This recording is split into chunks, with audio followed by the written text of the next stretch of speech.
ప్రశ్న 3x minus 2y plus 6 is equal to 0కు x is equal to 2 minus alpha మరియు y is equal to 2 plus alpha సాధన అయిన alpha విలువను కనుగొనుము.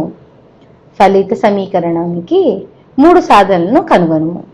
ఇప్పుడు దీన్ని సాధిద్దాం. ముందుగా x is equal to 2 minus alpha మరియు y is equal to 2 plus alpha అన్నవి 3x minus 2y plus 6 is equal to 0కి సాధనలు అని ఇచ్చారు.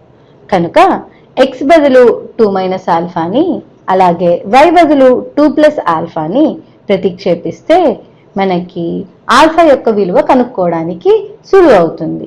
కనుక 3 ఇంటూ x బదులు 2 minus alpha minus 2 into y బదులు 2 plus alpha plus 6 is equal to 0 వచ్చింది. ఇప్పుడు 3 into 2 6 minus 3 alpha minus 2 into 2 4 minus 2 alpha plus 6 is equal to 0. మనకి కాన్స్టెంట్స్ అన్నిటినీ ఒకవైపుకి రాసుకుందాం, అంటే స్థిరాంకాలన్నిటినీ ఒకవైపు రాసుకుందాం. 6 మైనస్ 4 ప్లస్ 6 అంటే 12 మైనస్ 4 ఈజ్ ఈక్వల్ టు 8 వస్తుంది. Is equal to 3 alpha plus 2 alpha 3 plus 2 5 కనుక 5 alpha వస్తుంది. అంటే 5 alpha is equal to 12 minus 4 8. 5 alpha is equal to 8 లేదా ఆల్ఫా ఈజ్ ఈక్వల్ టు 8/5 వచ్చింది. ఆల్ఫా విలువను కనుక్కున్నాం కదా. ఇప్పుడు 3 సాధనలను ఈ సమీకరణానికి కనుక్కుందాం. 3 సాధనల్ని కనుక్కోవాలంటే మనము ఊహాత్మక విలువల్ని x మరియు yలకి ఇచ్చి మనం సాధనల్ని కనుక్కోవాల్సి ఉంటుంది. ముందుగా x ఇజ్ ఈక్వల్ టు 0ని ఊహాత్మక విలువ కింద తీసుకుందాం. అప్పుడు y విలువ ఎంత వస్తుందో కనుక్కుందాం. x ఇజ్ ఈక్వల్ టు 0 అయినప్పుడు ఈ సమీకరణం 3 into 0 minus 2y plus 6 is equal to 0 అవుతుంది. 3 ఇంటూ 0 విలువ 0 కనుక 0 minus 2y plus 6 is equal to 0 అవుతుంది.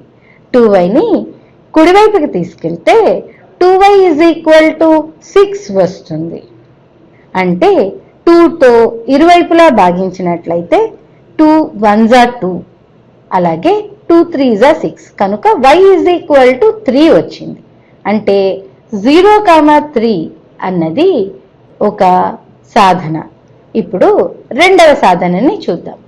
ఊహాత్మక విలువ కింద x ఇజ్ ఈక్వల్ టు 1ని తీసుకుని చూద్దాం. x ఇజ్ ఈక్వల్ టు 1 అయినప్పుడు y విలువ ఎంత వస్తుందో కనుక్కుందాం. x ఇజ్ ఈక్వల్ టు 1ని 3x minus 2y plus 6 is equal to 0లో ప్రతిక్షేపించి చూద్దాం. 3 into 1 minus 2y plus 6 is equal to 0. 3 minus 2y plus 6 is equal to 0. 3 plus 6 9 అవుతుంది. Minus 2y plus 9 is equal to 0. 9 is equal to 2y అంటే ఈ 2yని నేను కుడివైపుకి పంపిస్తున్నాను. కాబట్టి 9 ఇజ్ ఈక్వల్ టు 2y వచ్చింది. y ఇజ్ ఈక్వల్ టు 9/2 కనుక 1,9/2 అన్నది ఇంకొక సాధన. ఇప్పుడు x ఇజ్ ఈక్వల్ టు 0,1ని ప్రతిక్షేపించాం కదా. y ఇజ్ ఈక్వల్ టు 0ని ప్రతిక్షేపించి చూద్దాం. ఇది కూడా ఊహాత్మక విలువని. ఇప్పుడు y ఇజ్ ఈక్వల్ టు 0 అయితే 3x మైనస్ 2 ఇంటూ y బదులు 0ని ప్రతిక్షేపిద్దాం. ప్లస్ 6 ఇజ్ ఈక్వల్ టు 0 వచ్చింది. 3x మైనస్ 0 అంటే ఏమీ రాయక్కర్లేదు, దానికి విలువ లేదు కనుక 6ని డైరెక్ట్గా రాసుకుందాం. 3x plus 6 is equal to 0 లేదా 3x is equal to minus 6. ఇరువైపులా 3చే భాగిద్దాం. అప్పుడు 3 1 3 అలాగే 3 2 6 కనుక x -2 వచ్చింది. అంటే -2, 0 అన్నది ఇంకొక సాధన. అర్థమైంది కదా? 0, 3, -2, 0 అలాగే 1, 9/2 అన్నవి 3 సాధనలు. వచ్చే వీడియోలో ఇంకొన్ని లెక్కలను చేద్దాం.